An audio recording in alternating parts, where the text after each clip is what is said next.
In the Gospel of Mark, the disciples are not shown in a very positive light. They are often unable to understand what Jesus is saying. They are often unable to interpret what Jesus is saying, and they often misunderstand the words of Jesus and his action. One such example is given in the gospel text of today, Mark chapter 8, verses 14 to 21.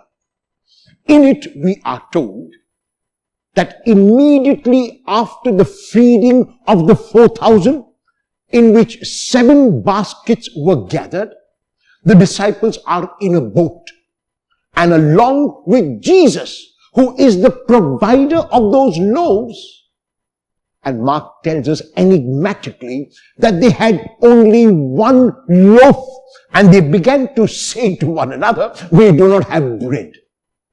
It seemed very strange that a few verses earlier, they had experienced the miraculous power of Jesus to feed this huge multitude. And now a few verses later, they, like the opponents of Jesus, are keeping on asking for a sign. They discuss among themselves that they have no bread. Jesus hears their discussion, even though they have 1 loaf, and that loaf is the Lord himself.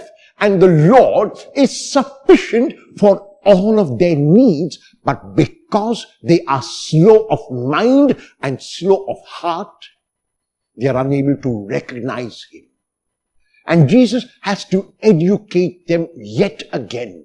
Jesus has to teach them yet again, and he does it by asking questions about the earlier 2 feedings.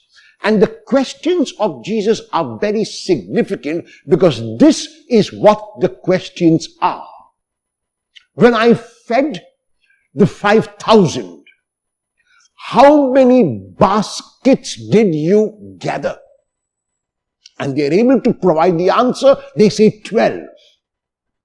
And then he goes on, when I fed the 4,000, how many baskets did you gather?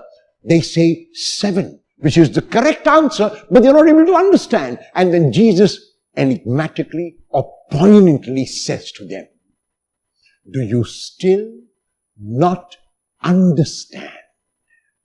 What does Jesus want them to understand?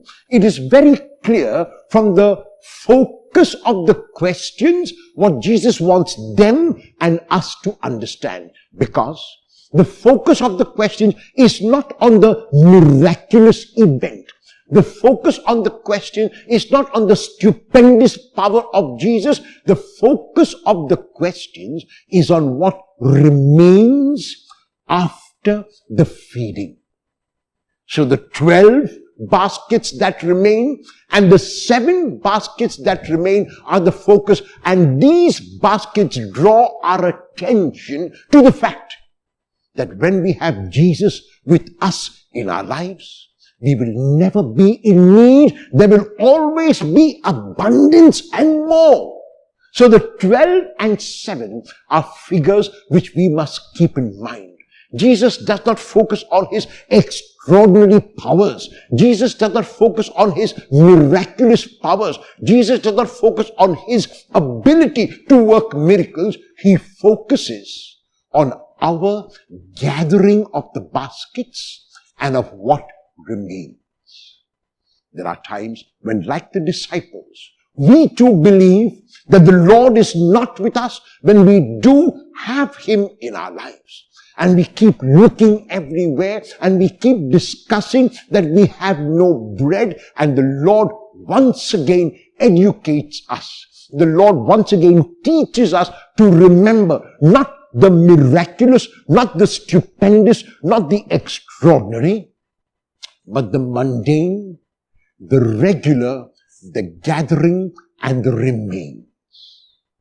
Will you realize that God is found not only in the miraculous events of life, that God is found not only in the stupendous and extraordinary events of life, but that God is found right here in your heart. What you and I have to do is look intently and open our minds and our hearts to recognize and encounter Him. Will you do that today?